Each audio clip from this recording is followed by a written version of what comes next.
Studi banding ke Bogor oleh Pansus 3 DPRD Kota Ambon sesuai kebutuhan.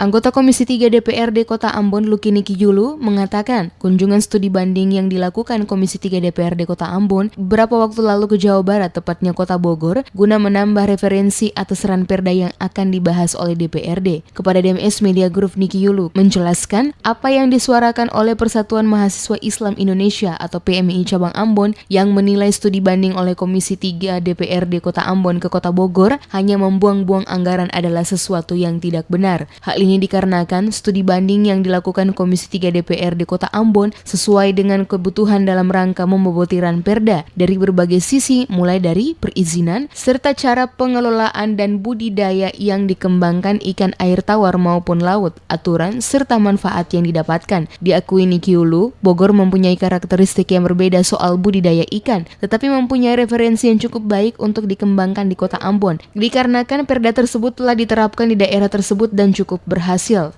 Oh, tidak persoalan. Memboboti yang namanya perda itu dalam rangka memberikan mendapat masukan.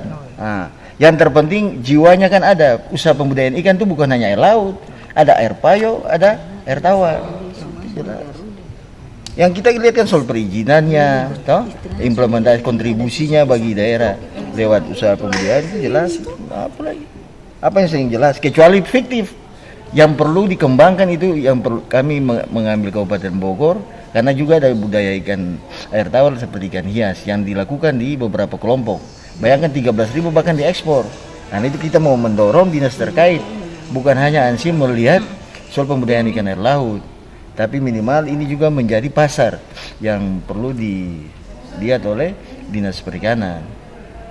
Seperti diketahui, sebelumnya puluhan orang yang mengatasnamakan Persatuan Mahasiswa Islam Indonesia Cabang Ambon melakukan aksi demonstrasi menyikapi studi banding yang dilakukan oleh Komisi 3 DPRD Kota Ambon ke Jawa Barat sejak Kamis kemarin hanya membuang-buang anggaran karena dinilai tidak sesuai dengan kondisi wilayah Kota Ambon.